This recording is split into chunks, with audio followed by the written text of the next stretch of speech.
don't true. know. It's our like weird random 15-minute catch up before every section. It's true. And on that note, we are starting the Vivisection because I pressed go live. Oh my God. Hello. I did not realize we were live. Yeah, that's the charm. The charm is that we're not sure what we're doing half the time. Anyway, this is Zane Simon. I'm joined by Connor Rebish, and we are here for the Bloody Elbow Vivisection for UFC Phoenix, BJ Penn versus Yair Rodriguez, and what is going to be a weird, funky fight card. I get the feeling this is going to be one of those very few people are going to watch anything other than the BJ Penn fight, and I don't blame them.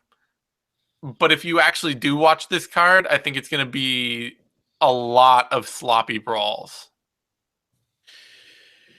Yeah, it's you've swayed me a bit, Zane, into thinking that looking at some of these fights, the style matchups will probably be fun. We'll probably see some good finishes and some sloppy, fun, entertaining fights. But in terms of, why should I watch this? Not just for a night of fun, but the more you watch fights, you're into it less for a night of fun and more for, like, where is this going? What's going to happen after this? Who are these people? What's their story? And from that perspective, I think it's one of the worst fight night cards the UFC has done. It is really, really low interest from narrative. Pretty much everything up to the 4-fight main card has no narrative pull whatsoever. And some of the fights are downright bad. And you could even argue that you could even argue that there is not one really meaningful fight on this card. Honestly, like there's narrative pull to BJ Penn versus Yair Rodriguez, but if Yair Rodriguez starches BJ Penn, I mean that'll be interesting to a lot of casual fans, but it won't mean much to Yair Rodriguez's career right now. No, not at all. It may be taking place in Phoenix, but it is essentially UFC Poland 2, where you have a really underwhelming, uninteresting card, a few interesting fights on the main card, and then a main event with a really old dude that doesn't mean anything. Because that UFC Poland had Krokop versus Gonzaga 2. Now we get Yair Rodriguez versus BJ Penn. Like, normally you can get a shitty card and cap it off with something good, but, it could be fun, but it means nothing whatsoever. Yeah. So I'm not going to blame anyone if they don't watch this card. I think, honestly, like, talk around this card has been zero. This week has been dominated by a story that nobody wants to care about, which is Floyd Mayweather versus Conor McGregor in a boxing match. Like, that is the dominant narrative this week. And it's not because people are even that interested in that. It's just that they don't care about this. Yeah. This card. Like, there's no buzz. There's no big interviews coming out. There's no heat. Nobody's talking smack. Nobody's really invested at all. It's just not there. If only we could achieve perfect synthesis and get people on Twitter talking about a 3-way match between Conor McGregor, Floyd Mayweather, and Donald Trump.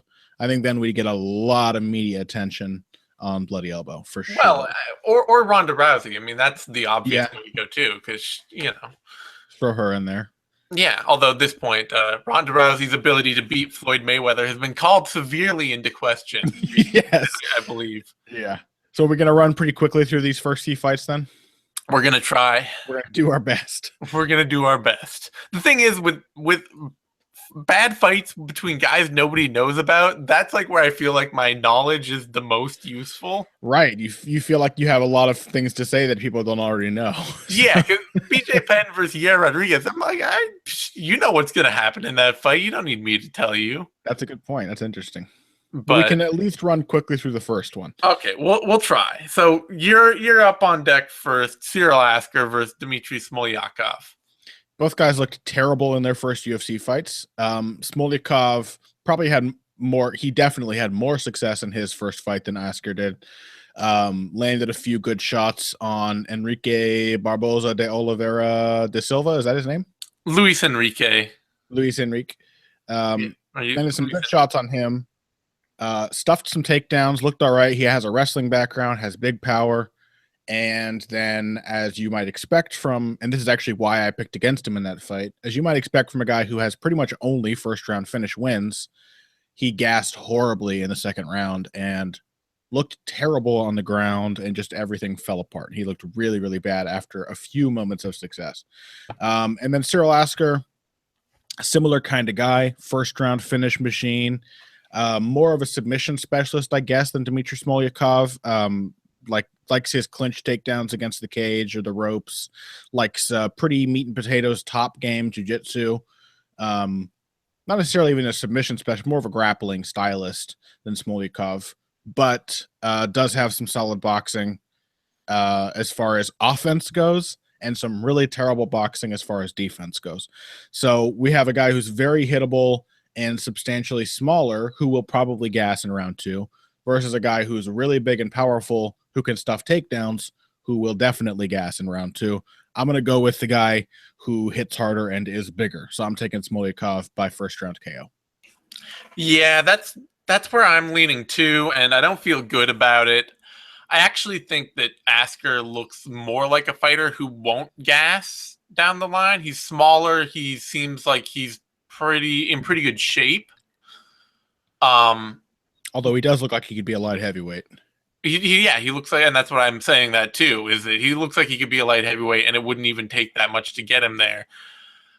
But I don't trust that he has the durability to fight the way he does against people as big as this. And I hope, and I'm living, this is the problem too, is I'm living on a prayer that Smoliakov will buck the trend, and he will, well, it's not even a trend, but he'll do what what's the Iraqin didn't do, and take lessons from his first fight to get significantly better in his next fight. Say, I'm not fighting cans anymore. I need to actually dedicate myself to things like cardio and striking defense. Well, fortunately, Smoliakov actually can wrestle, unlike Iraqin, so there is that.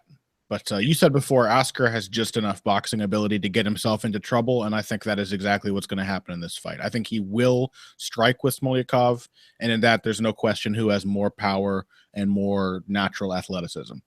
And also, Asker doesn't trust his boxing enough to just stick with it and that be all he does. He'll rush into the clinch at some point where Smoliakov is bigger and will out-wrestle him. So I'm taking Smoliakov probably for a round 1 TKO, but this could easily degrade into a 3-round, hilariously sloppy back and forth. If it goes past the first, it could be the worst fight on the card, actually. There's a really strong chance.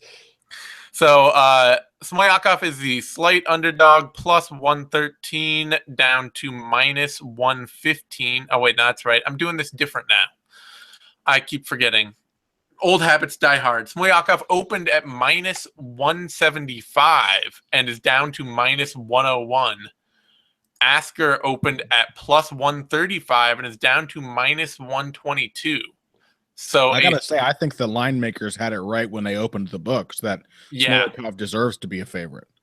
He does. I'm surprised that Asker has moved into favorite status on this. I do not think it's worth betting on. I think the current lines that are running almost dead even are about right.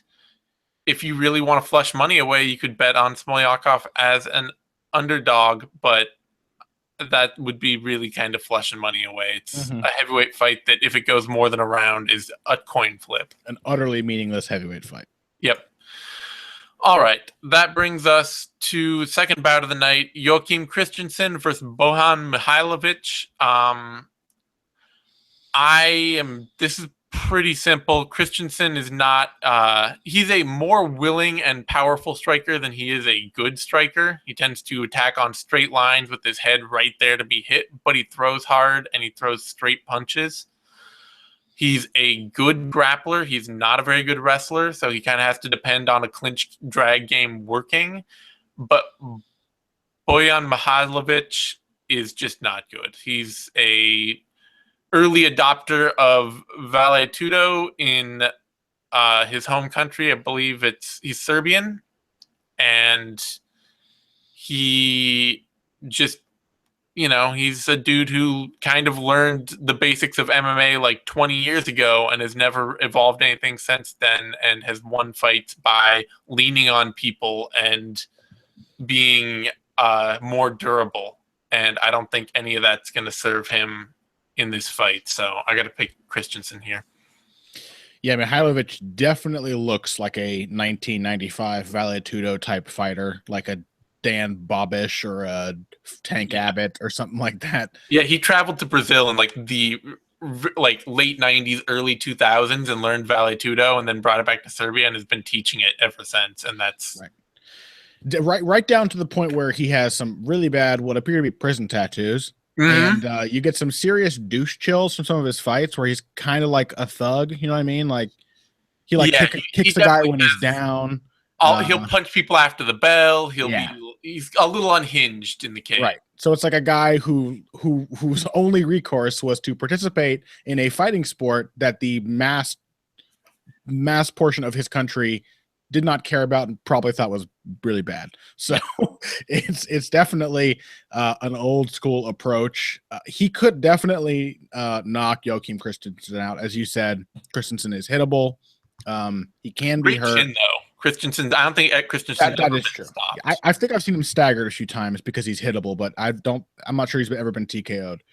But you know, like even as a light heavyweight now, it's hard for me to see Mihailovic competing technically in really any phase. He doesn't have wrestling. He really is just a big right hand and maybe some low kicks. He's also incredibly willing to pull guard if he gets in trouble. Right. Really old school stuff. And Christensen is a really solid grappler. So it's got to be Christensen. Just has all the answers to the very few questions that I expect Mihailovic to pose. So I'm going with Christensen by a first or second round submission. Yeah. That seems like a pretty safe bet. Could be a knockout too, frankly. Christensen throws straight and hits hard. He's not a diverse striker, and he's not a great defensive striker, but he actually will stand in and throw hard shots. Yeah. I'm sure he doesn't hit nearly as hard as Francis Ngannou, but Mihailovic reacted really, really badly when he was hit with a glancing shot by Ngannou. So really badly.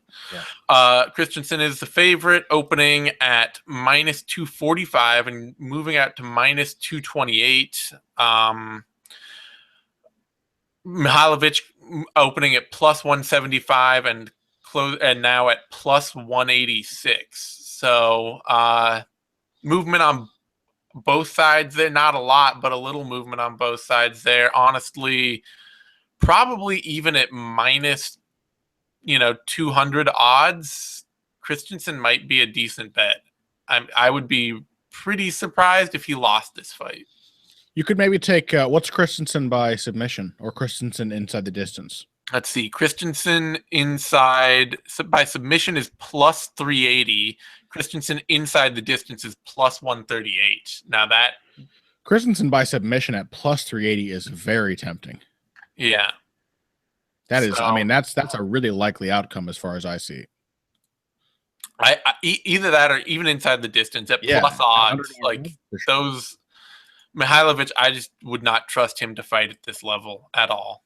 Do you think people are looking at Mihailovic's record and saying, oh, he's been undefeated for a long time, even though it's been against nobodies? Maybe. Yeah, I don't know. I really don't know what anybody would have seen out of his fights to date. That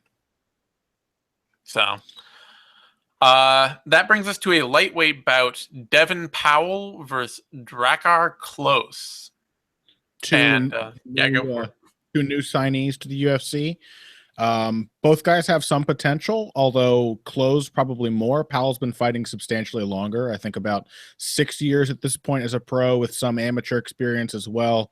Whereas Klose has only been fighting for about 2 years at this point. I think he started in November of 2014. So it should be a fun fight. Both guys are willing to throw down. Powell has quite a few submissions and knockouts to his name. Pretty well-rounded finisher. Klose, likewise, his numbers are a good mixture of some submissions and TKOs. Klose looks to me by far like the more athletic, more explosive and dangerous fighter, and he also looks a lot more comfortable in exchanges. The big thing that stood out to me about Powell's fights is that while he does have some solid striking, it's very like traditional Muay Thai, where I think it really benefits from time and space to set up and choose his strikes. And when he's pressured or forced into exchanges, he kind of covers up and freaks out a little bit. Now that could be solved. It was a little hard to find some of his most recent fights, and he could have worked a lot on that. But Close, even from his earliest fights, was really willing to come forward behind heavy punches, work his way into the clinch. Not like over aggressive, not a crazy pressure fighter, but he was fighting in some pretty good aggressive bursts at times. Powell's specialty is probably the ground game, good submissions, really good ground and pound, seems to have some great pop in his hands, and a tight guard, but he doesn't look like a great wrestler. Again, he could have some good takedowns, and I just haven't seen them because there's not a ton of footage on him, but I haven't seen him hit any good takedowns. And Close looks like a guy who is pretty difficult to take down in the first place. So just by nature. So I'm going to go with Drakkar Close by a unanimous decision. Yeah, this is I don't know. This is one of those fights I could see being kind of a trap fight for a guy like Close, because I think Powell, his striking is definitely a little more freak out and just kind of throw some stuff at you. But he's also really like consistently aggressive about it. Like he throws a lot of kicks, way more than makes sense. Just side kicks, spin kicks, high kicks. Well, I think that's why he freaks out when he's really pressured, because it's hard to throw kicks, so he kind of loses his cool. But he also, he will throw counters. Like if somebody's coming in and throwing, he'll freak out a bit, but he'll also be right there with like a counter left hook, stuff like that. He had that left hook to head kick he landed in one of his fights where he had a rematch of it and then guillotined the guy instantly. And so he kind of strikes me as like a really comfortable grappler who has sort of had to been trained into aggressive striking, something that he's just like, he's not comfortable with it, but he knows he needs to be aggressive, and so he's out there and he's being aggressive. And that could cost him against Close. I think Close has much better natural power, is much better at stepping in to his shots when he throws them. But it's also the kind of thing where I could see Powell, landing a solid head kick or something, or and then jumping on a guillotine or jumping on a rear naked choke or catching Close out, because Close's game is not diverse. He kind of reminds me of a young Lorenz Larkin, or like Joe Merritt when the UFC picked him up. Sure. Where it was just like, you do like 2 or 3 things really well, and you're obviously a great athlete, but you only do 2 or 3 things really well.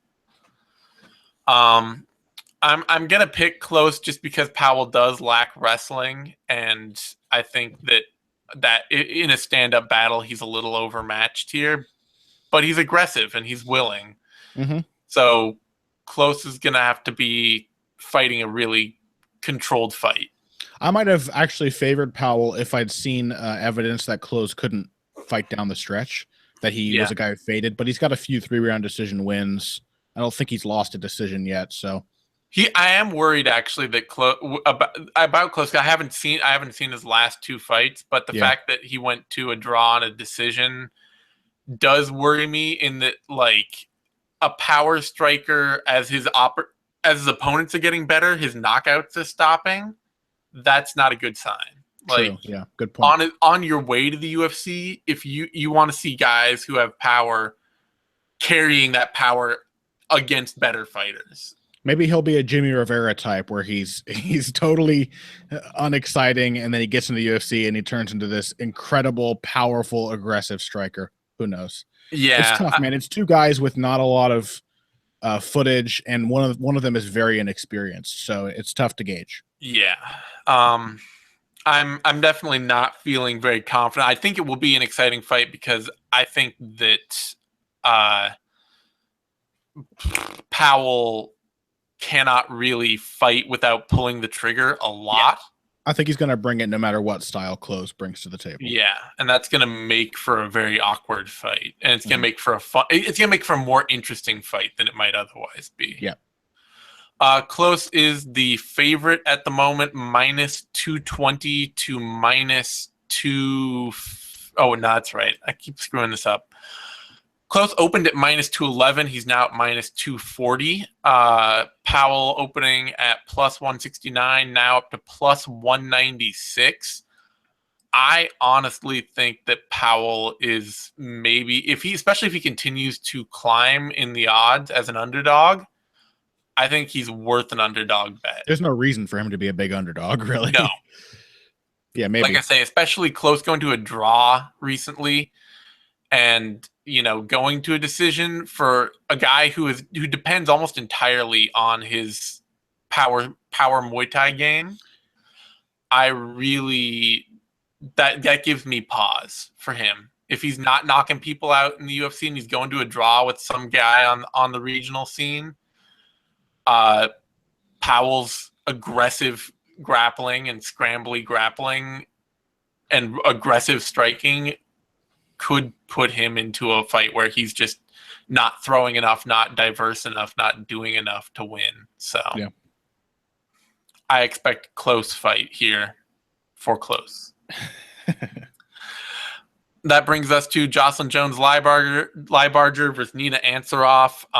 This is a fight that I expect to be kind of ugly, but a hell of a scrap, because these are two women who really their only way they know how to fight is just to charge at opponents and throw as much volume as they can. Ansaroff looks like she's been the big thing I see here is that Ansaroff has been getting a lot better.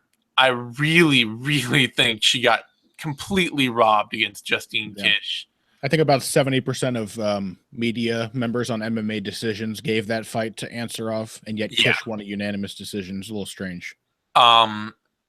I think that Kish seems to have she hits with power, and that seems to really wow judges, even while she's just getting tagged up and walking into every strike that could possibly be thrown. Yeah. But Ansaroff has always been exciting. She's fast and she's diverse. Her problems used to be that whenever she got pressured, she would just fall on these spinning strikes and let herself get overwhelmed and taken down and just pinned against the cage. And it seems like she's really solved that. In that fight with Kish, she was much better at when pressure came. She would step off, take an angle, and nail Kish with a couple hard shots. She still got hit a bit. She's not perfect, but she's definitely more willing to stand in and take shots to return fire and to fight a better, more technical fight. And since she's at ATT and training with good people, I assume that those are improvements that are only going to continue. So Lybarger just seems like she throws out a lot of volume, but she doesn't hit with power. She doesn't have a wrestling game that's consistent. And she's just going to walk into stuff. So I got to take Ansaroff here. Yeah, Ansaroff she's got some power as well, and she likes to exchange.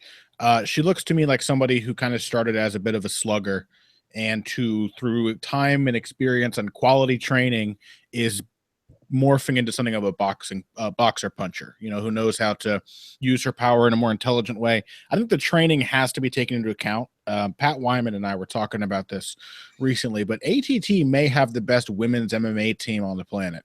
Yeah. As far as just really high quality, credible training partners. I mean, that's not always like the AKA model of iron sharpens iron. That's not always the best way to judge a camp, but it is pretty impressive that they have the only two female UFC champions right now, both at that facility, in addition to Tisha Torres and Jessica Aguilar, and there are others, but Ansaroff, Ansaroff, yeah. Well, I think part of it too could also be said. Letourneau. Well, maybe except for Letourneau's case. I'm sure she's still a quality training partner to have. She is, but I was going to say, and not accepting her from being a quality training partner of that, but one of the things that I think I've seen, you could say out of ATT, is not so much that, they have quality training partners and that means it's good camp, but we actually see fighters getting better there. Yeah. Like, Amanda Nunes has grown Nina Ansaroff has grown. Tisha Torres has grown. These fighters are improving in this. And I think it may have a lot to do with the fact that it's obviously an organized and very professional facility, but that these women get to consistently train with other women. And that doesn't happen a lot in this sport. A lot of women, even big stars like Paige Van Zandt, they spend most of their time training with men. Yep. And there are some things that are different between the two genders when it comes to, competing in an athletic activity. So I think that has helped Nina Ansaroff a lot. I agree. I thought she looked much improved in that Justine Kish fight. And unfortunately for Jocelyn Jones-Lybarger, who I like, she's likable, she's genuine, she's a fun fighter. She cannot catch a goddamn break in the UFC. Unfortunately for her, her style is just a little too similar to that of Justine Kish for me to see a different result happening. Kish as long without the power. Right, yeah. And maybe without some of the speed and athleticism too, like the ability to close the gap and land those shots, which Kish did. So I think it may be like a little more lopsided version of what we saw there, with Jones-Lybarger being game as always, constantly coming forward, pumping a jab, but not landing much, and Ansaroff angling and throwing hard combinations and clipping her on the way in. That's what I see. So yeah, me too. I could even see a TKO for Ansaroff. I could. I'm picking a decision because Lybarger is very tough, but I could see a TKO definitely. Yeah, for women's strawweights, it's hard to actually pick a knockout. Right, but Ansaroff has some good power, and one good shot, especially if she keeps improving, it could definitely end up being a stoppage. The odds on that fight, Ansaroff is the favorite, -129 to minus. Oh, that's right. God damn it! This is gonna take a while for me to my brain to click here, because I spent like 2 years doing it the other way. Opening at -132, now at -138. Not a lot of major movement in the lines. There was like a spike, but right when they opened, but it's back at where it started more or less. And Lybarger opening at -102, now at +115, which that feels right to me. Lybarger slowly drifting into being a larger underdog. She's still, frankly, a little closer in the odds than I think Ansaroff is. I think Ansaroff's worth a bet at those odds, actually. Yeah. She's a very slight favorite. Yeah. So Ansaroff, I think those odds opened narrow, and they should be getting wider. So there might be something there for Ansaroff. Either, because I don't see Lybarger finishing her, so you're really looking at who's going to have the better attack, the better volume, and I think that would be Ansaroff here. That brings us to a heavyweight bout, the first bout on FS1, Walt Harris versus Chase Sherman. And take it away. Well, I'm actually a little interested in this one. I thought Chase Sherman has quite a bit of potential. I'm not sure what his age is, but I think he's fairly young for a heavyweight. Yeah, he's pretty young. I think he's in his mid-20s. Even though he got just totally wrecked by Justin Ledet in his UFC debut, by just a much better boxer, a genuine, actual former professional boxer, when he ended up being made to look like Cyril Asker a little bit, like no head movement, no defense, just coming forward, getting hit. He did get to show off his durability, and he got to show off some of the things that make him a good striker, like his kicking game, very good low kicker, has some really good power in his hands as well. And by God, is he game, because that fight going that first round the way it did, with Ledet actually jabbing him really hard just after the bell, and then pretending to shoot him as he went back to his corner, everything would have broken a lot of lesser fighters, and it would have ended in a TKO. So I actually came away from that fight thinking that Sherman still has a lot of potential, and there's reason to watch him. And then Walt Harris had a super hard run in the UFC, 2 losses. Just getting completely smothered by Jared Rosholt, and then getting head kicked, the fastest heavyweight knockout, I want to say, at least of the year, probably, by Nikita Krylov. 1 win outside the UFC. He gets back. What happens? He gets TKO'd by Solopalele. The guy couldn't catch a break, and then he knocks out Cody East. Looks good doing it. And then he has a competitive fight with a very experienced Shamil Abdurakhimov, a fight in which I thought he looked very good and improved. I think the big thing for Walt Harris that was affecting him early is that he was not comfortable. He was anxious. He was jumpy. And I think now he is markedly more comfortable with punches coming at his face, which counterintuitively, keeping your eyes open and staying there when a punch is coming at you is a much better way to avoid being knocked out than reacting the way your body wants you to. So that's a big improvement for Walt Harris. He is definitely very fast and powerful for a heavyweight. He's light on his feet. He reminds me a lot of, Jared Cannonier when he was a heavyweight, except that Walt Harris is probably about 20 pounds larger and won't ever be able to make it down to light heavyweight. But very similar style, considering the fact, too, that he fights a lot out of southpaw. I think this one kind of feels like a toss-up to me, to be honest. Chase Sherman, not quite a good enough, precise enough boxer to really test Walt Harris's chin.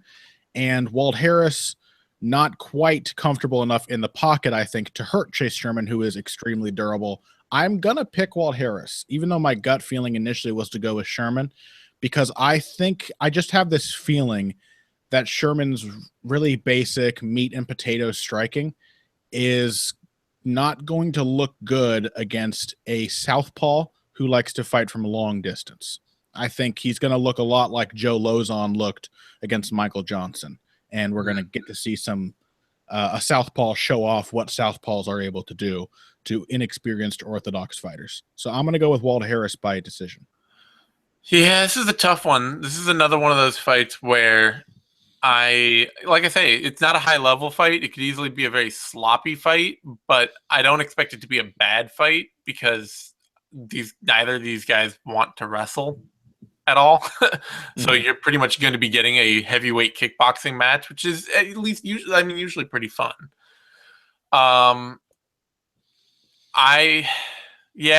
It's really the durability versus experience kind of factor that I'm looking at more than anything else. Harris can't take a shot as well as Sherman, but he's been in the UFC a lot more. Like, he's had a lot more chance to.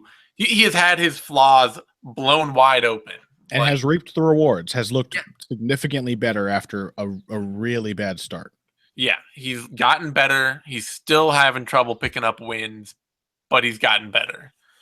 Sherman has only, this first time hit a loss now against Justin Ledet in the UFC. And he may have lost before in his career, but whatever. But there's, it remains to be seen whether he has any idea why he lost yet. He's training down with Alan Belcher in Mississippi, and we don't really know what that gym's going to look like yet. We haven't seen a lot of guys coming out of that. Sherman's one of the first. So, question is, can I pick Walt Harris to consistently win heavyweight MMA fights? After those 3 losses in a row in the UFC, you just start to feel pretty nervous about picking him at all. Well, and especially getting finished by Soa Palele. Palele is huge and can wrestle, but Palele is not any kind of striking artist, Yeah. I think I have to go with Harris here too, just because one of the big things that I saw from Sherman in that Ledet fight that I just don't know is going to be fixed is that Sherman really doesn't have any interest in changing up his game when something's not working. There's no thought process I'm getting I am getting shit kicked by this guy standing out at range.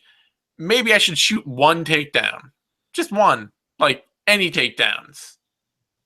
And it never happened. I mean, afterward he even said I saw Ledet grappling in his past fights, so I didn't want to grapple with him. It's really? Which seems strange. He was destroying you on the feet, and you do know his specialty is boxing. I mean, to his credit, maybe he was onto something because Ledet just went out and choked a dude in a few minutes. So he's not a bad grappler, but He's still not a bad grappler. Clearly at a certain point in the fight, something needs to change. Yeah, you gotta say, well, I'm losing this part of the fight decisively. May as well try another kind of fight. Yeah.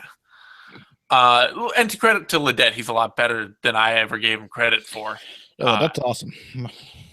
But yeah, this is a toss-up heavyweight fight to me, and I'll lean towards Harris for the experience that he has and his consistent improvement. But if Sherman just stays aggressive and stays on him and wades through shots and wings his own punches at him, there's no reason Sherman couldn't get a knockout here. Definitely not. Yeah. So Walt Harris is the favorite, opening at -117, now out to -141. Sherman is the underdog, opening at -117, so he's opened at even odds, now up to +117. Do not bet on this fight. There's nothing of value here. There's nothing to know or be certain of or pick or anything like that. It is a coin flip heavyweight fight. Yeah. Even coin flippier than the last heavyweight fight, I'd say. I wouldn't even pick it to not go the distance because Sherman is tough as hell and does not have the consistency in his striking to knock people out easily. Yeah. So that brings us to Alex White versus Tony Martin. And this is a weird fight. Martin has been an oversized lightweight for a while, but he's sticking to it. I feel like he should have gone up to welterweight at any point in the past, but has never really found the reason to do so. And Alex White has been a featherweight, and he is now taking the jump up to lightweight. I don't know if this is just because he took this fight on short notice after who was it that got injured? Eric Koch got injured. And so Alex White may have been like, well, I don't have to cut weight. Sure, I'll take this fight. Or maybe Alex White is moving up to lightweight permanently. He's not a small featherweight. He's in fact 6 foot himself. Yeah, he's a pretty good sized featherweight, but the former does sound like something that a dude who fights like Alex White would totally do. She'd be like, well, yeah, fine. I'll fight him at lightweight. Why not? And so in this fight, we have in Alex White, a guy his striking has improved a lot, leaps and bounds over time. His fight with Artem Lobov, he actually looked like he knew how to slip punches and move in and out of range and throw combinations and largely just in like learning restraint. Yeah. Like learning not to exchange at every opportunity, learning that a little bit of cage craft can set up those punches a lot better. Yeah, not to just square up and brawl, which is what he always used to do. Yeah. But he's also a dude that lost a clear decision to Clay Collard. You know, like this is not a dude with who has shown in the past a diverse MMA game. His grappling has been strictly white belt level. He's not any kind of great wrestler. He is reliant on his boxing, and his boxing has grown, but that's really been the only major part of his game we've seen other than a willingness to grapple and to wrestle. And Tony Martin is kind of the exact opposite. He is a great wrestle grappler who really has had tons of trouble learning to strike. Just all the trouble in the world learning to strike. And has still, to this day, I think he's at Team Sityodtong Tong. Yep. And to this day, with a really solid Muay Thai camp, looks totally stiff and uncomfortable on the feet.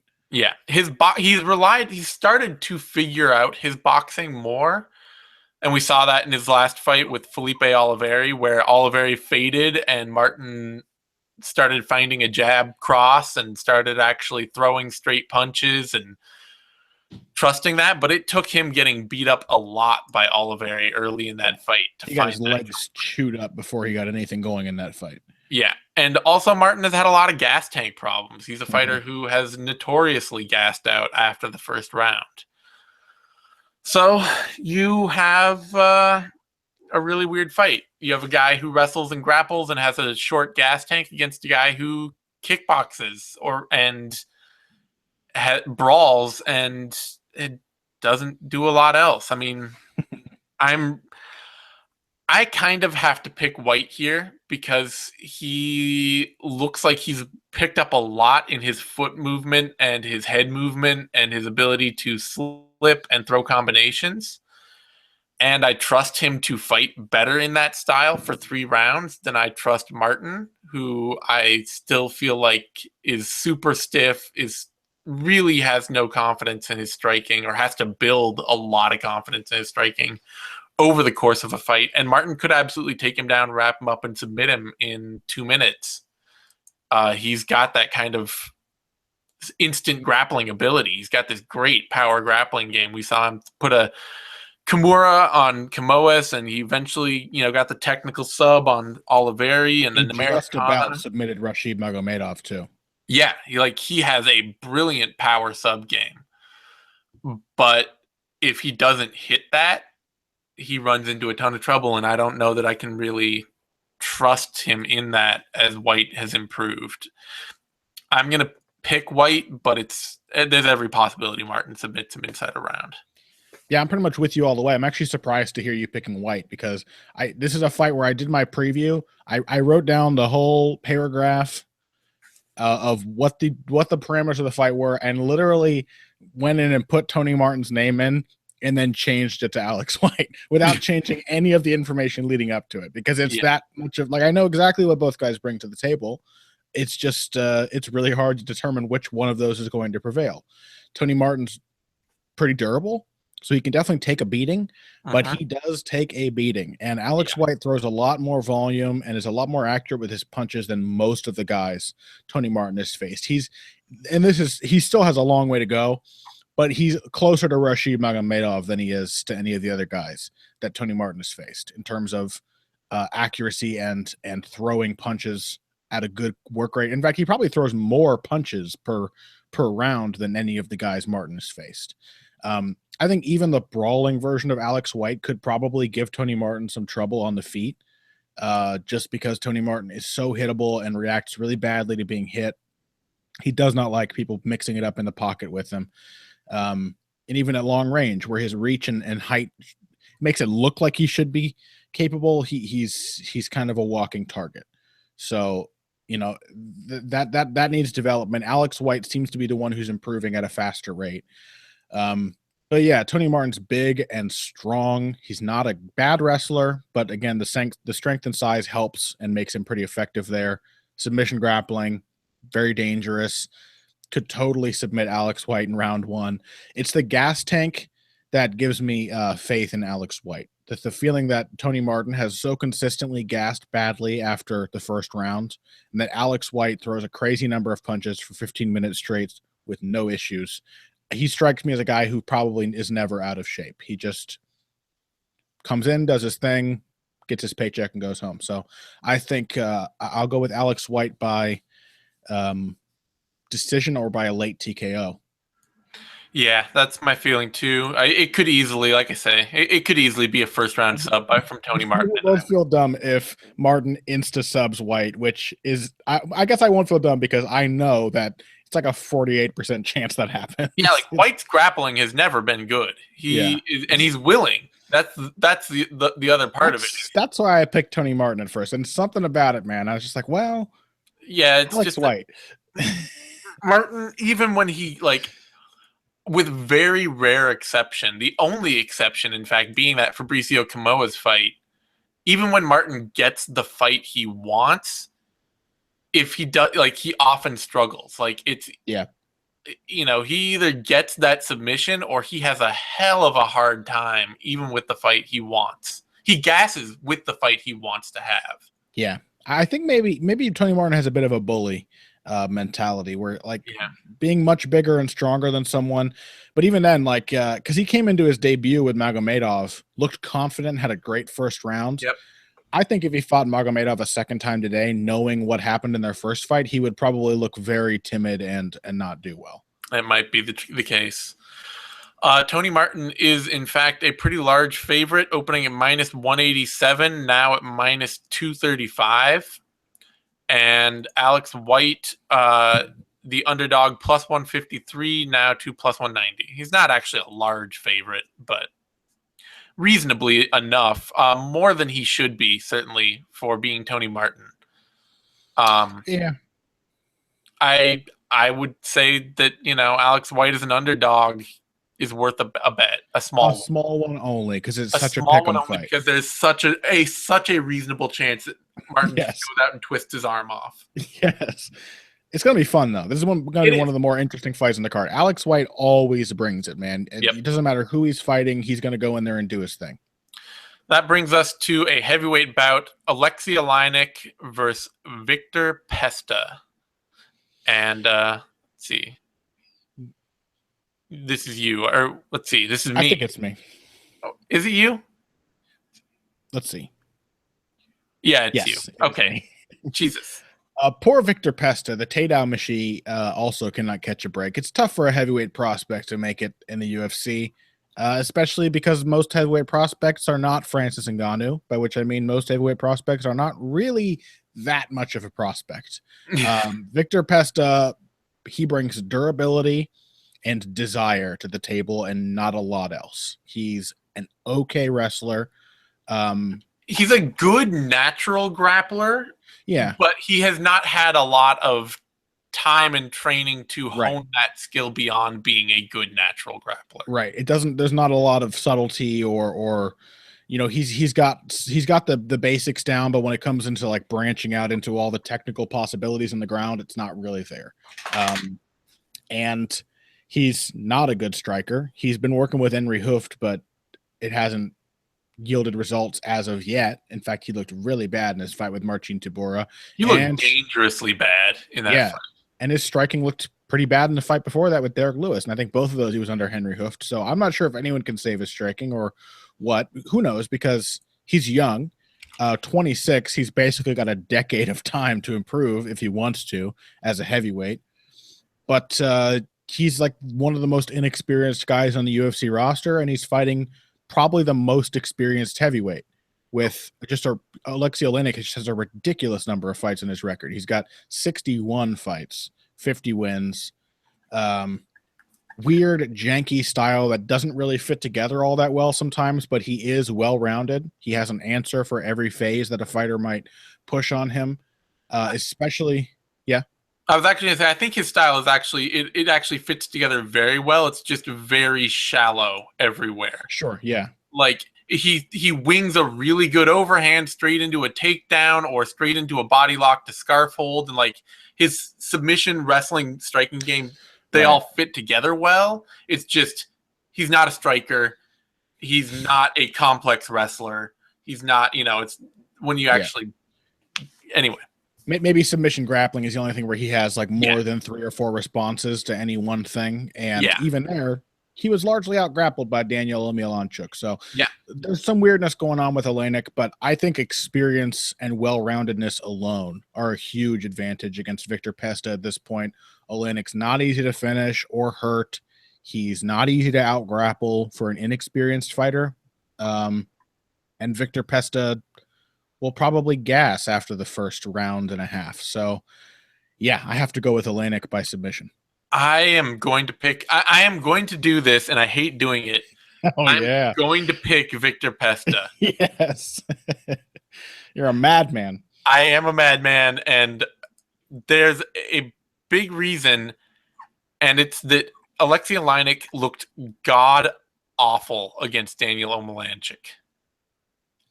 Like – and for a round, he looked good. But he is a 39-year-old heavyweight recovering from major knee injuries. And after grappling for a full round with Omielanchuk, getting exactly the fight he wanted, he was totally gassed. Yeah, but Zane, Viktor Pesta's best UFC performance was to get knocked out by Konstantin Arokin and then wake back up and win 2 rounds against a guy who could wrestle. Is that Pesta, for his problems, is ridiculously determined and is tough. Yeah. He's really tough. even, all of his losses have either been, it's been a decision and second and third round. Like, he's never just gone out and gotten finished right out of the gate. Yeah. And I think that if Oliynyk can't finish him in the first round, can't just take him down and insta-sub him or club him unconscious, I don't think Oliynyk can win. I don't think Oliynyk has the fitness anymore to win a 3-round fight. And I don't think he has the striking to take advantage of just how bad, dangerously bad, Viktor Pesta's striking is. Well, it would easily be the best and most meaningful win of Viktor Pesta's career. Yeah, it would. And and if Oliynyk wins, I won't be shocked. But I'm willing to take a chance on this fluky heavyweight fight being Pesta getting another win, just because I think Pesta has the durability and aggressive instinct to compete, even if he doesn't have the tools. And I think Oliynyk is his recent injuries and time off have just taken too big a toll. Like, there's no reason he should be getting out grappled by Daniel Oleksiy, by a Polish kickboxer who's gotten better but is like an undersized heavyweight who, that's probably still, who went on to lose to Stefan Struve in 2016, like, yeah, that's the best win of Daniel Oleksiy's career by far. I consider Oleksiy to be a pretty solid fighter, but he's okay, but he's a low-powered kickboxer. Yeah, is Viktor Pesta even okay by the standards of the heavyweight division? I don't trust fights like this are the reason why this card feels so shitty when you look at it. Like, who cares? Why should we have an in-depth discussion about whether Oleksiy Oliynyk can beat Viktor Pesta? And on that note, I should read the odds. You're right. I'm picking Pesta. He is the underdog, opening at plus 115, now down to plus 113. Not a lot of movement on that line. Oliynyk opening at minus 129, now minus 137. Don't bet on this terrible heavyweight fight. There's nothing to be gained. You don't bet on heavyweights. That is my rule. As always, these fights are the reason why. And that brings us to Frankie Saenz versus Augusto Mendes. And I don't know what the UFC is doing with Augusto Mendes. They don't want him, apparently. I have no idea. He's a very good BJJ fighter. He's a very, very good grappler who is incredibly young in his MMA career and even looks like he could be on a pretty fast development track. Yeah, super athletic, very powerful, aggressive. Yeah. But is really inexperienced. Really inexperienced. And the biggest ace he has up his sleeve here against Frankie Saenz is that Frankie Saenz may want to wrestle him. That is the big advantage that Mendes may have. That Saenz may not be able to stop himself from punching into the clinch and trying to take Mendes down and then maybe getting submitted.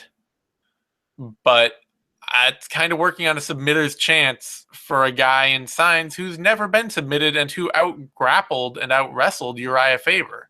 Yeah.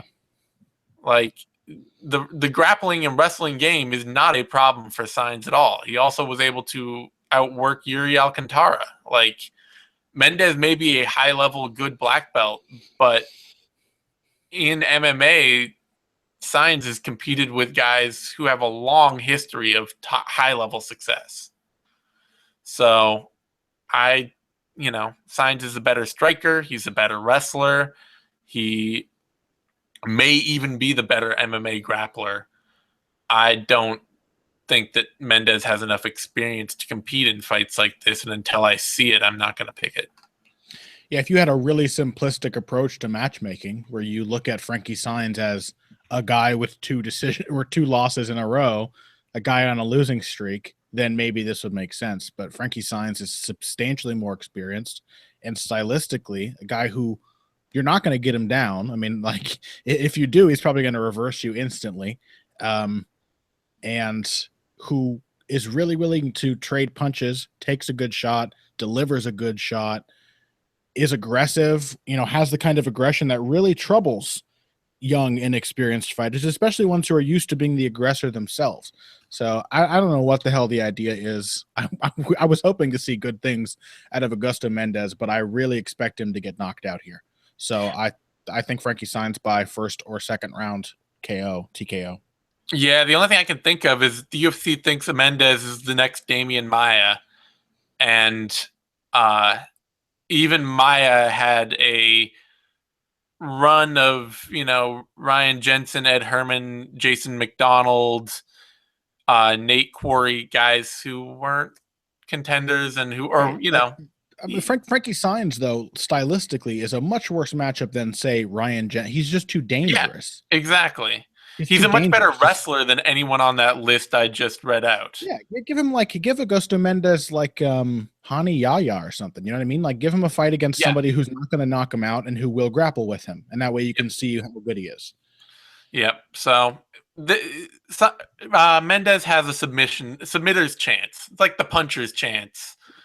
Yeah, but the submitter's chance is always much harder to grasp than the puncher's chance because the submitter has to go through a few steps before he has his chance, whereas the puncher can knock you out in the first seconds of the fight and at every moment after that. Yep. So given all that, there's some interesting movement on these lines. Saenz opened at minus 230, which is what I would think of as being a pretty reasonable line, and has since fallen to minus 159. And Mendes opened at plus 170 and has since fallen to plus 133. Who knows? I mean, talking too confidently about fights is always a mistake, but it's just really hard to see Augusto Mendes having a game plan in this fight that allows him to beat. Like, how is he going to take down Frankie Saenz in the first place? And how is he going to get through the striking to get to the takedown? I just don't know. Yeah, and Mendes is a top grappler. Like, he is not a guy who he's wants amazing. to He's be a fantastic jiu-jitsu. Yeah, definitely. Like, what I'm saying is he's a top controller. Oh, I see. Yeah. Yeah, he's not a guard player. He's not someone who wants to get taken down, who will give up the takedown and play guard. No. And Frankie Saenz has the option of just not taking him down. Yeah. If Frankie Saenz plays it smart, he'll just kickbox Mendes to death, and he can do it. Mm-hmm. Like, Saenz isn't a great kickboxer. He doesn't have a deep boxing game, but it's good enough. It's functional. Oh, yeah, and he's aggressive, and he's comfortable in the pocket. Yeah, definitely. So, weird fight, and I'm not sure why the odds are closing, but whatever. What do I know? I think that if they get much closer, I would say Saenz is worth a bet, or even at where they are right now at, minus 150. That's probably worth something on Frankie Saenz. Sure, I'd say so. And that brings us to our main card: Sergio Pettis versus John Moraga. I think, by the way, were the total odds also weird for that fight? The what? The total, like the time. Oh, it says under 2.5 rounds is plus 150 for Frankie Saenz versus Augusto Mendes, when it seems really likely that both guys are quick finishers. Like Frankie Saenz doesn't normally knock out good fighters, but he will very likely knock out somebody who's so inexperienced. Yeah. That's weird, right? I think even that's worth a bet. Plus, and the total is usually safer because you don't have to pick a winner. But I don't know. We'll move on. It's a weird. Am I taking this one? Yeah, this is you. All right. Sergio Pettis has suffered the Ryan Bader effect, and I'm here to tell you that he still deserves attention. He still deserves a little bit of hype. He's still a really good fighter. He is. He had 2 losses, both of which were pretty spectacular. Like they really stick in the memory.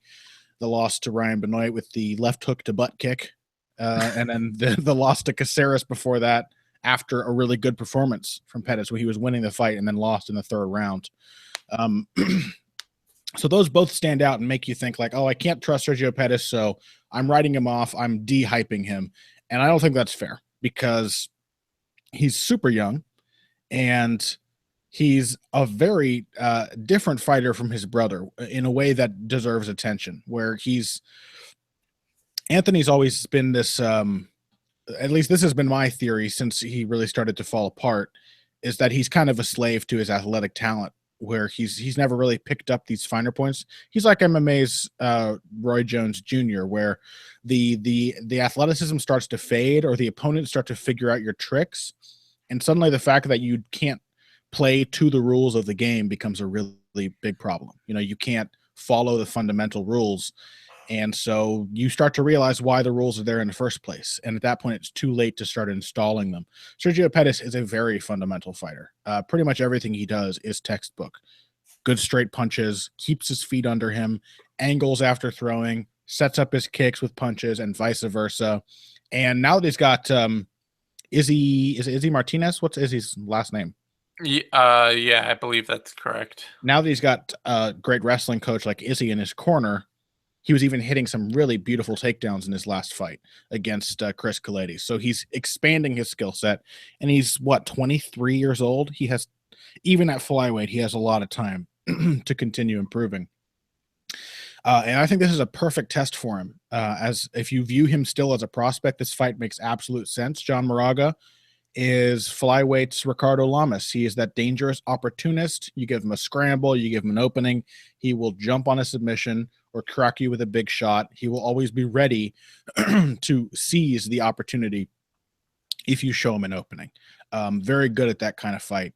And other than that, he is someone who can be outmaneuvered and sort of outpointed by a better striker. So, or even by somebody who just isn't willing to give him anything. I mean, that Mateus Nicolau fight, like, Nicolau's not even way better than John Moraga. Yeah, but no, not at all. I think he's nothing. Yeah, absolutely. That's if you just fight a good, clean fight, then so it's basically a test of your composure and your resolve, like how smart and how composed can you stay in a fight. And that's perfect for Pettis because Sergio seems to have this problem where he kind of zones out in fights, and that's when he's been caught in the past. He kind of starts coasting, or he maybe gets a little bored with the fight and loses focus and then gets clipped or gets taken down or something. And it hasn't happened in his last two fights, but here he is against a guy who is more capable than Chris Carriaso and Chris Galetes of jumping on those opportunities. So if Pettis gives those openings, if he loses focus down the stretch, Moraga will be there to test him. I'm going to say that Pettis has improved enough and knows his limitations enough that that won't happen. So I'm going to say Sergio Pettis by unanimous decision. Yeah, it's tough, though, because I could easily see Pettis getting submitted. Definitely. Or getting knocked out. Going for like a takedown to keep things interesting, getting guillotined for sure. Yep. Walking himself right into a guillotine or just getting lazy on the end of a cut. Because that's what really seems to happen is that he likes to watch his work when he throws combinations.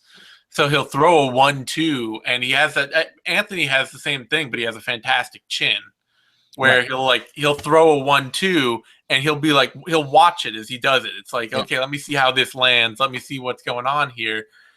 And he's just right there to be hit. It's like he expects to have as much power as Anthony, and he doesn't. That's the thing I'm talking about is that, and usually that doesn't happen early in the fight.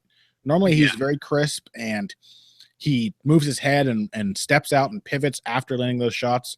But later in the fight, he starts to kind of admire his work a little too much. And even Killa-B early in that fight too, he hit him a few times. Like, it is also a good sign though that Killa-B came in with crazy pressure and was pushing it all night long, and it still didn't really force any huge mistakes out of Sergio. So that was a good sign for me. Killa-B is not the athlete that Moraga is, though. That's true. Yeah, that's a big thing there. It's tough. I have this sneaking suspicion that this is going to be Moraga's bounce back. Another one of those opportunity fights where he just gets the right opening and he gets a win just enough to keep him floating in that ether of being a top 10 guy, even while he continues to look bad. It's the Ricardo Lamas factor. Like, you're watching him and you're like, oh, he's losing this fight. And then, he hits a couple of hard strikes that drop somebody and he jumps on him for a submission and wins. I just don't have that trust that Pettis has fixed enough of that yet, based just off beating Carriazo and Killa-B. But at the same time, I also am I'm really worried that Moraga has lost that edge, that opportunist edge. And I don't know that he was ever quite as good as Ricardo Lamas, never quite as consistent. No. I mean, Ricardo never goes into a fight and really looks bad. Moraga sometimes does. And part of that, too, is like in his Benavidez, I think maybe that Benavidez fight may have really done damage to Moraga's confidence. Because that was a fight where Benavidez just kind of came out and shit kicked him. Mm-hmm. Like, it was a 3-round fight, but Moraga was not in that fight. Like, he got wrestle, could hit Benavidez, but couldn't even come close to hurting him. Yeah, he got dropped immediately. Like, in the first minute of the first round, he got dropped hard, and then he just got worked over for the rest of that fight. It's like suddenly seeing your ceiling come out of the fog and then running face first into it. Yeah, and so in that Nicolau fight, the next one, like in the Benavidez fight, he was at least trying to lead. He was trying to create. He was throwing strikes. That's what got him caught and dropped. And in the Nicolau fight, he just was not there at all.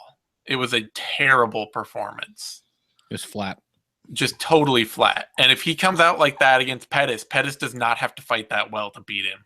And that's a worry. I'm going to pick Moraga here because I think that Pettis gives too many openings.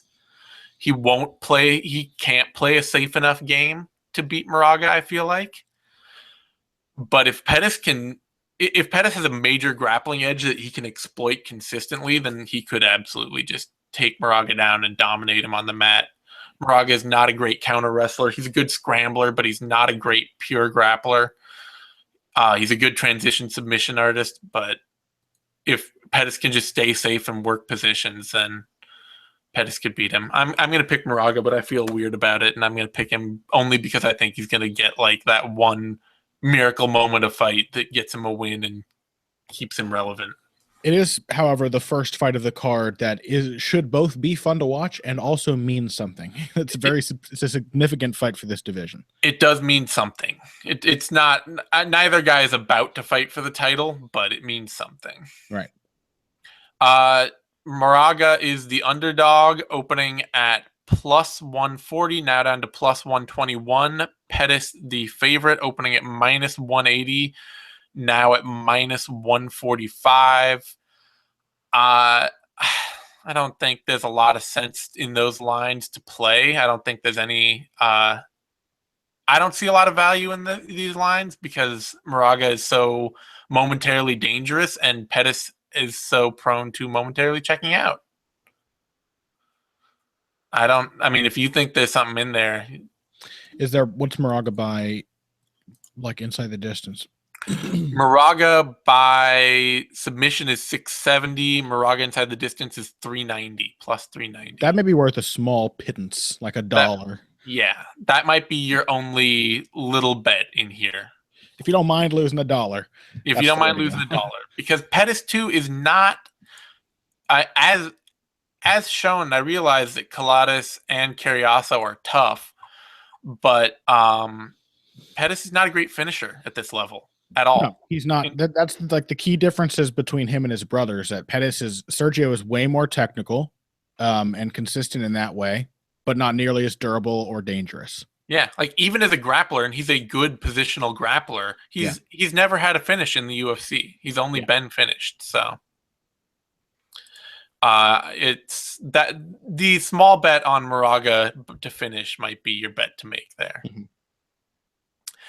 That brings us to a welterweight bout: Court McGee versus Ben Saunders, and that's you. This is me. Yeah, I feel a little weird. First of all, I'm picking Ben Saunders partially because He's one of Bloody Elbow's hometown favorite fighters. We love him and always will. Also because I think Ben Saunders still knows what he does well and wants to do it and is confident about it. He might get knocked out sometimes. He's not the most durable fighter, and he's not a very good defensive fighter, frankly. Like, he sticks his chin out and has, his hands down and just kind of... He's a tall fighter with all the problems that tall fighters have. Yeah. And Court McGee, as we saw in his Dom Steele fight, he can wade in and get lucky. He can basically, he will wade in and throw a punch, and if it hits you on the chin, he'll have enough power behind it. But as also seen in that Dom Steele fight, he doesn't seem to have the confidence he used to have. It used to be early in Court McGee's career, in his UFC career, coming off the Ultimate Fighter, back in the Chris McRae through Dong Yi Yang phase, and really all the way up into the Josh Neer and Robert Whittaker fights. Definitely against Robert Whittaker. He was getting picked apart and just would not stop coming forward. Up into the Robert Whittaker fight, McGee had a lot of confidence in his ability to just wade in and take damage and take whatever fight was in front of him and be this go forward, square up brawler. And then somewhere along the way, that's kind of faded. It seems like it faded, honestly, with the injury layoff.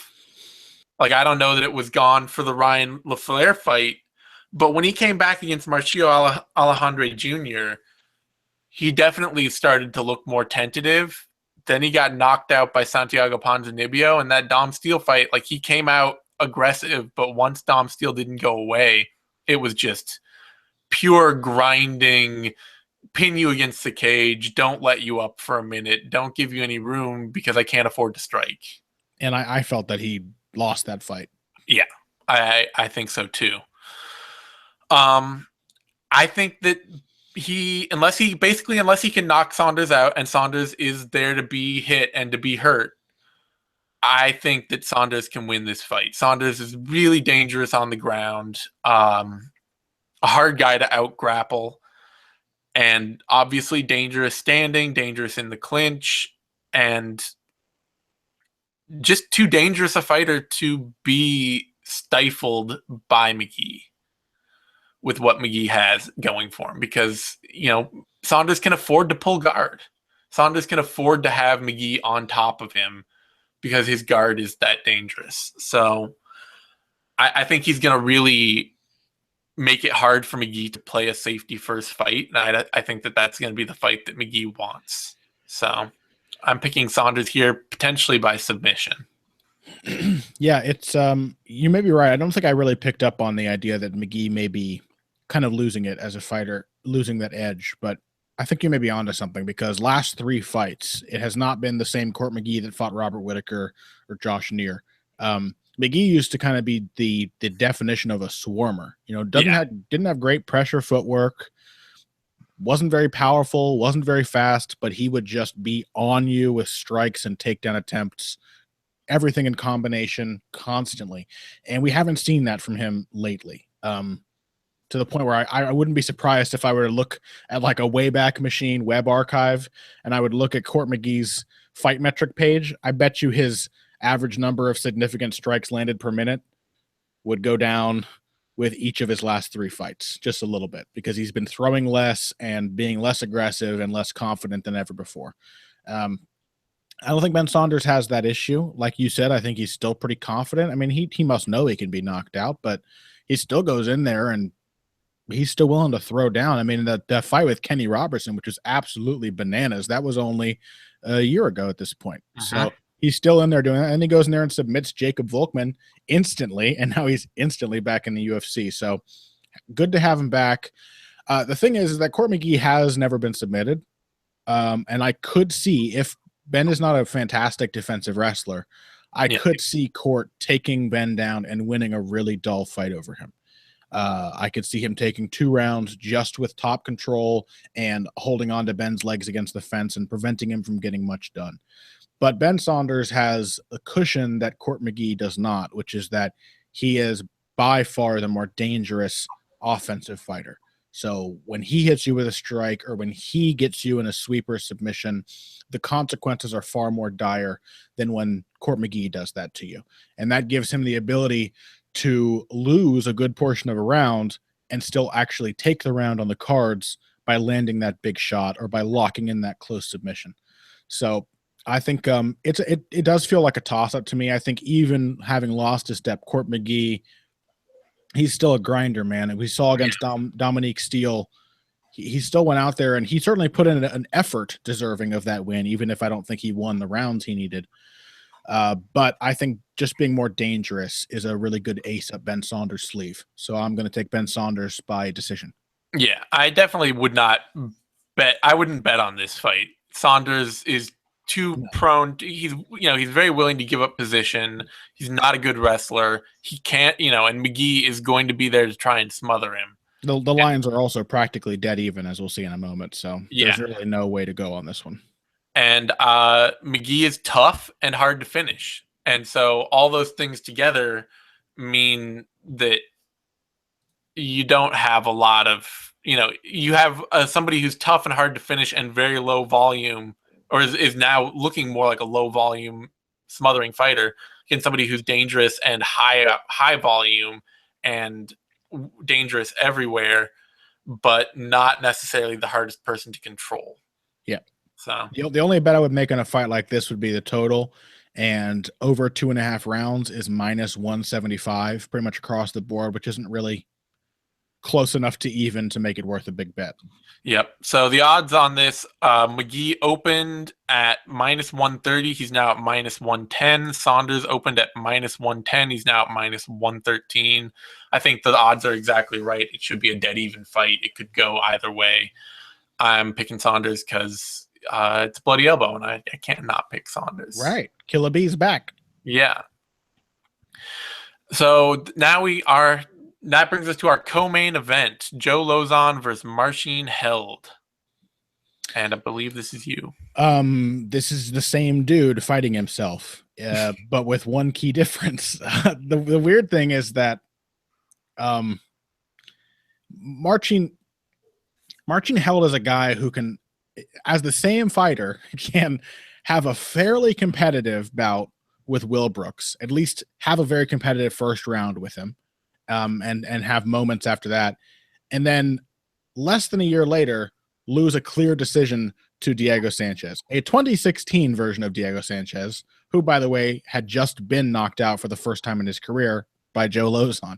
So MMA math is rarely that useful, but in this matchup, I think it's actually worth something. What happened when I picked those fights is that I thought Diego Sanchez would beat Joe Lauzon in a slight upset by being durable and by being a better fighter after the first round, because Joe Lauzon gasses after the first round. Turns out Joe Lauzon, I didn't end up underestimating Sanchez's chin. I think I underestimated Joe Lauzon's punching power, because he's always been a really dangerous puncher. Going way back to his fight with Jens Pulver when he shocked the world and just blew Jens Pulver away. Yeah, he's not a consistent enough technician to knock a lot of people out, but he's a hard enough and aggressive enough puncher to hurt a lot of people. Yeah, and quite a few of his submissions have stemmed from hurting someone on the feet, like the Melvin Gillard fight. Mm-hmm. So, yeah, he's definitely dangerous with his hands. And so then Diego Sanchez went and fought Marcin Held, and I thought, well, similar to Joe Lauzon, I would pick Diego Sanchez here, but now I can't trust him. I thought I had overestimated Diego Sanchez's chin. Turns out I underestimated Joe Lauzon, and the truth is that without that punching power, a fighter like Joe Lauzon definitely loses to Diego Sanchez, because a fighter like Joe Lauzon or like Marcin Held is not a great strategist, and Marcin Held had a clear advantage in that bout with his striking, reach advantage, was kind of piecing Diego up. And yet, after losing the second round clearly, he went into the third round. I think he instantly rolled for a leg lock. So he can't, I don't think he can stop so himself. Tired too in that fight. Yeah, he gassed really badly. That's true as well. And the thing is that Marcin Held, as you pointed out before we started, Zane, he seems like he has a lot of time to go, 24, but I'm pretty sure he's been fighting since he was 14 or 15. He's been fighting first fight was in 2008, so right, 8 years ago already when he was 16. Right. So he's been fighting since a very young age, and he's got a lot of wear and tear. He's gone through a lot of bouts at this point. I think he's fought, he's fought 27 times. Well, and he's also got a very ingrained style at that point too. Like, yeah, that's how what I'm saying. much I don't can think you change if right. you've had 8 years of pro fight camps? Right. And that's what I'm saying, is that at this point, I don't think we can expect really dramatic changes from one fight to the next for Marcin Held. He's in the fine-tuning stage of his career, and his style is more or less set in stone. So in a fight of, old Joe Lauzon, who isn't really slowing down a ton, I think Joe Lauzon's lost maybe half a step, but he's still in there competing with people. I mean, he was banging really successfully with Michael Chiesa not long ago. Hey, Joe Lauzon's my age, and I feel like a very young man. Right, there you go. Still full of vim and vigor. He was really competitive with Jim Miller. A lot of people thought he deserved that win. Still seeing some good performances from Joe Lauzon, and he's really only losing to guys who are clear contenders, guys like Evan Dunham, Ally Quinta, guys who are really at their peak and getting better.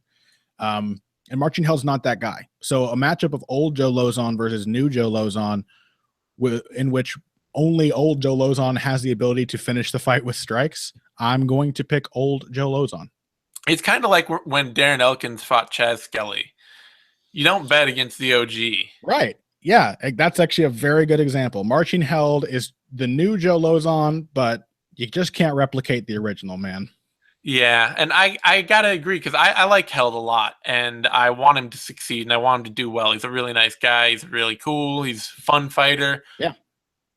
But his style is really ingrained, and partially too, I think one of the things that may have like, it would be good to see him. I don't know if it would be necessarily even he needs to go to a big camp, but he needs to find he needs to stick with a training environment more, I think, because one of the things I think I know about him too is that he tends to like travel around and go to a lot of different camps and sort of do the whole like, I want to absorb all these styles and all these things, and it's left him with like an amalgamation of stuff that he kind of does okay and doesn't do great. He kind of looks like a guy who has no head coach. Yeah. Nobody to direct all of the stuff he knows how to do. Or to improve upon something that he learned once 5 years ago. Like, right. Oh yeah, I learned how to throw these spinning back fists, and then since then, like, how do you improve those? Like, are you gonna make those better at any point, or work them into combinations, or what's the plan with those? You just have them. Yeah. He's that Bruce Lee cliche, right? Yeah. He's the man who's trained 1,000 kicks one time each. Yeah. And so I kind of worry about that with Held. Like I worry especially about him being stuck with this sort of underwhelming but dangerous in really specific ways, but underwhelming and not necessarily transferable up into the UFC style. Part of that too is that one of the things we've seen consistently in the UFC is that guys are just bigger, even than in Bellator, and it doesn't seem like it should be that way, but it is. Yeah, like UFC lightweights are bigger than Bellator lightweights, and when you're a grapple wrestler, that's actually a big problem. Because we talked about how Alex White was 6 foot tall at featherweight. Marcin Held's only 5'9" as a lightweight. Yeah, and that's small. When a lot of your game is based on being able to control people, having everybody suddenly be a lot bigger and stronger is a huge deal. Like, it makes it really difficult, and it's a problem. I think it's a problem that Will Brooks is going to have to really learn how to cope with. I mean, most opponents aren't going to be Alex Oliveira, but still. And granted, Joe Lauzon's not a ton bigger than Marcin Held. He's an old school dude. He's pretty small. Yeah, he is an old school dude, but still, it's something that I worry about. That if you're not the big guy overwhelming people with your grappling, and suddenly everybody can fight your grappling off, then it's really hard to play a game like Held's. And if you refuse to accept the striking advantage when you have it. Yeah. So I got to pick Joe Lauzon here too. And it'll be a really interesting fight if it goes more than a round to see who gasses how hard and fights what way. It should be fun no matter what, man. It's who could complain about Joe Lauzon fighting himself, even a powerless version of himself? It's great. It's probably the most potentially fun fight on this card. Yep. And Held opened as the underdog at +120, now at +100. Lauzon opening at -160, now -122. I think the closer those odds drift to even, the more Joe Lauzon is worth a bet. Definitely. Maybe even, let's see, Lauzon by TKO KO is +535. Yeah, but I think picking specifically like what type of finish with Joe Lauzon is always chancy, because half the time he hurts you and then submits you. Half the time he wraps up your arm well before he gets the chance to clip you on the chin. True. And also Marcin Held, Joe Lauzon is mostly a submission grappler. Marcin Held's pretty difficult to submit. So he's very difficult to submit, which is why I would actually look at maybe just the bet on Lauzon by TKO KO. Maybe, yeah. But even then, like I say, the closer it drifts to even, just a straight bet on Joe Lauzon to me seems like it's worth a look. I think so. That brings us to our main event: Yair Rodriguez versus BJ Penn. Finally, a fight that we can go through quickly. Yeah. So this is one of those things. If you are deluding yourself, BJ Penn has damn near a perfect style to beat Yair Rodriguez. Prime BJ Penn had all the tools to beat Yair Rodriguez, in that he had a tight, controlled pocket boxing game and a venomous sub-grappling game and was not easily subbed. Where BJ Penn is now and how he's going to fight is anyone's guess, and betting on him to be classic BJ Penn is a pipe dream. He's 38. He's been doing this since the 90s. 2001 was his first fight. And as a guy, I think the whole he didn't work hard enough thing, I think that's way overrated and overblown. But in one of the ways it may have not been overblown is that when he started to decline, the fact that he was not the hardest worker in the world then really caught up with him. Like, he had a 9-year run where he was the best lightweight in the world. It's hard to say he didn't work hard enough. It's like, he was champion. What do you want? What do you want out of the guy? But when he stopped, when he lost a step, then it became a big problem. And not only did he not look good in the Frankie Edgar fight, but when he didn't have success early against Roy McDonald and Nick Diaz, those fights went downhill fast. That's maybe the bigger problem than BJ Penn not working hard in the gym, is that he's never really been that mentally tough. Yeah. Fights that don't go his way early, in which he can't find some surprising way to get his way back into the fight, he tends to fold. Yeah. And so Yair Rodriguez, on the other hand, he's a whirlwind of spin kicks. Yep. He has major problems with inside boxing, and someday somebody's going to knock him the hell out for it. And he's a venomous grappler who can jump on transition subs. I don't know that he's necessarily a very good control grappler at this point in his career. Pretty good ground and pound too. But he's great in transition, and he's got good ground and pound. And he is not a front runner, and he is not out of condition in any way. His conditioning is in fact impossibly high. Yes. He is the Cain Velasquez of skinny men who spin kick people. Cain Velasquez spin kicks people nowadays too. That is a conversation for another day, sir. He spin kicked Travis Brown, goddammit. It was beautiful. I know. But so, if BJ Penn does not basically knock Yair Rodriguez out early, and BJ Penn has not knocked anyone out early since that Matt Hughes fight in 2010. If somehow get on top of Yair Rodriguez, that is a place in which he would have a serious chance of winning. But the thing about Penn is, too, Penn is a great grappler. We know this. But he's also a tiny bit Roy Nelson in that,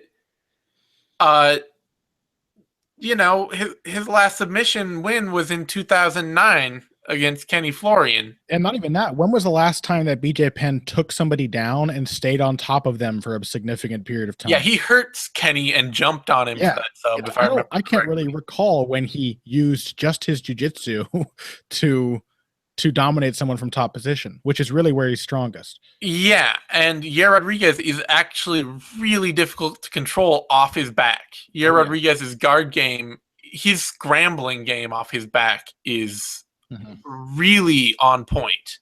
And BJ Penn didn't have much success like controlling Frankie Edgar or anything like that. Even when he was prime BJ, and he in 2010 or near prime, just off prime. So Penn either kind of has to hit the miracle sub or knock Yair out early, or the fact that he's not a front runner and not a great finisher at this point, and not, necessarily going to be in the best shape, and we don't even know how he's going to look technically. All that is going to come to bear over 5 rounds with Yair Rodriguez, who can absolutely go out there and throw spinning kicks at BJ Penn for 5 rounds without a problem. So, Yair Rodriguez, probably by TKO, maybe by decision, maybe even by submission, which would be the saddest thing of all for BJ Penn fans. I'm going to go ahead and co-sign everything except the very first thing you said, because personally, I don't really think that even a prime BJ Penn had the right style to fight Yair Rodriguez. Because the weird thing about BJ is that he never had the closing footwork, which would probably be the precisely thing. He was always a really good counterpuncher, good stiff jab. He would hold the center of the octagon, pivot on his back foot, and when the other person came in, he would pick him off. That was mostly what he did.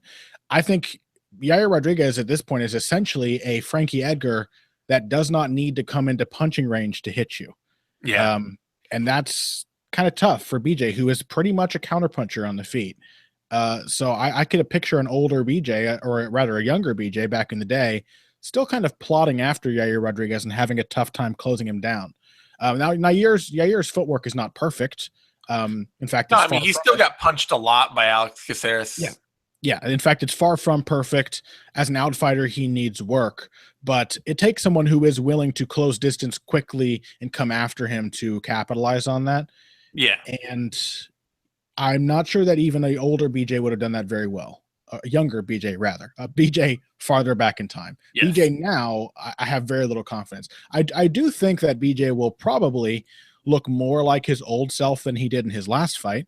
Almost anything would look more like classic BJ than the last fight, which was one of the most baffling decisions I've ever seen, especially from an experienced fighter who was once the best in his class, to come in and fight on his tippy toes with both feet really close together against a guy who's going to move around and take you down. I have no idea what BJ was thinking. But this time he has actually spent his whole camp with Jason Perillo, who I have great respect for as a trainer. He's done brilliant things with Michael Bisping and with Cyborg, and was always great with BJ Penn. So I think having a whole camp with Jason Perillo, having a little more direction, he'll probably look more like that. But even then, he's still a slower, more shop-worn version of the old BJ Penn. One whose last win, let us not forget, was 5 years ago. Yeah. One whose last competitive performance was almost 5 years ago, and that was a fight with Nick Diaz, which quickly became less competitive as the fight wore on. So yeah, it's been a long time since BJ Penn's looked good, and there's really no reason to trust him. And Yair Rodriguez, Yair Rodriguez is an easy pick, but the final thing I do want to say is that I can't really tell you how impressed I was by Yair Rodriguez's fight with Alex Caceres, not because a lot of the things that I thought were problems turned out not to be. because a lot of them still are. He's still not a great boxer at all. Still He not a will great get knocked out hard by somebody. Yeah, or taken down and mauled on the ground by like a Mirsad Bektic or a Frankie Edgar or something like that. Definitely. Yeah, he's got some things that need work, being this big dynamic fighter without a lot of the little subtleties. But the dude went in with a style that is impossible to maintain for 5 rounds and maintained it for 5 rounds at altitude. Yeah. It's Salt Lake City. He went in there and did spin kicks for 25 minutes against a guy whose plan seemed to be to tire him out and then push late. And in fact, Rodriguez started to fade and then had an amazing second wind and won the final round. So I don't know how that's possible. I've never seen somebody be so explosive and cover distance so quickly and still also have such great stamina. Yeah. I don't know how that's possible. But there's something about Yair Rodriguez that makes him a really, really naturally gifted prospect. And so this fight means nothing. It's stupid. But it gives Yair Rodriguez a chance to go in there against someone that he can probably outclass at this point and try a few new things. So I guess it's not a complete waste of time. The pick has to be Yair Rodriguez. And I'll be happy if BJ Penn wins. It'd be really cool. But at this point, it's such a distant possibility to me. It's not even really worth talking about. As a BJ Penn fan, I would not. I cannot imagine how insufferable the remaining BJ Penn fans will be if BJ Penn wins. They're still out there, dude. I thought they'd been subsumed by Frankie Edgar fans and just joined that other annoying fandom. But there are people on the MMA subreddit saying that they expect BJ to sub Yair Rodriguez, and they exist. So I know. Anyway, they do exist. They do move in herds. Yair Rodriguez is the favorite, opening at -385, now out to -474. BJ Penn opening at +265, now up to +354. That feels fair to me. I don't know what to expect out of Penn, and I don't expect much. If he shows up and puts on a really competitive fight, that is a win for BJ Penn. Definitely. That's a performance he should be able to retire on any amount of competitiveness at 38 years old with a really talented prospect. Yep. Let's see. Rodriguez by TKO. Let's see. Rodriguez inside the distance is -162. By TKO KO -130. That inside the distance might be a good bet. I mean, yeah, if you want to take a short, if you want to make a bet on Yair and don't want the -500 odds that are floating around, then Yair inside the distance at -162 might be a good way to go. I mean, even if he's somehow found new focus, which has never been a thing that BJ's really been able to do, is 38-year-old BJ Penn going to have better stamina than 31-year-old BJ Penn? A guy who's always had issues with conditioning? When BJ Penn's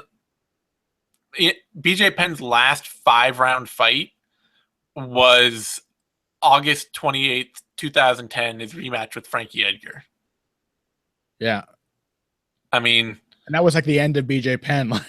Frankie Edgar broke BJ Penn's heart by stealing the decision in the first fight, and then BJ came into the second fight and just didn't try. Yeah, and that was the end. And we haven't seen him. He hasn't been in a 5-round fight since then. The idea that he's going to last a full 5 rounds here. Yeah, and he faltered super badly in his last three-round fights. Really looked tired. I mean, even against hurt easily by Rory McDonald. Granted, Nick Diaz, Rory McDonald, they're big dudes, but even Frankie Edgar knocked him out. Yep. And mostly just because I think if BJ Penn sees the 4th round, he will be ripe for the finish. So I think Yair inside the distance is actually pretty damn reasonable. Yep. On that note, I think that's all we got for you this week. We'll be back next week, I believe, to is it next week? Just got to make sure. No, actually, we have a week off. Can't believe it. And then we'll be back with Shevchenko versus Pena. So we will be back next week with another episode of the MMA Depressed Us. And we will obviously, there'll be there won't be a 6th round this week because it's on Friday, and Knuckle Up is going to be the post-fight show. And then we'll be back with If I Did It, MMA Depressed Us, all that good stuff, our normal shows next week.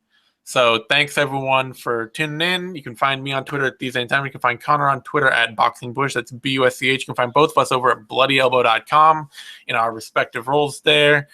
Give this video a like if you're watching it on YouTube. That's the thumbs up thing. That helps us a ton.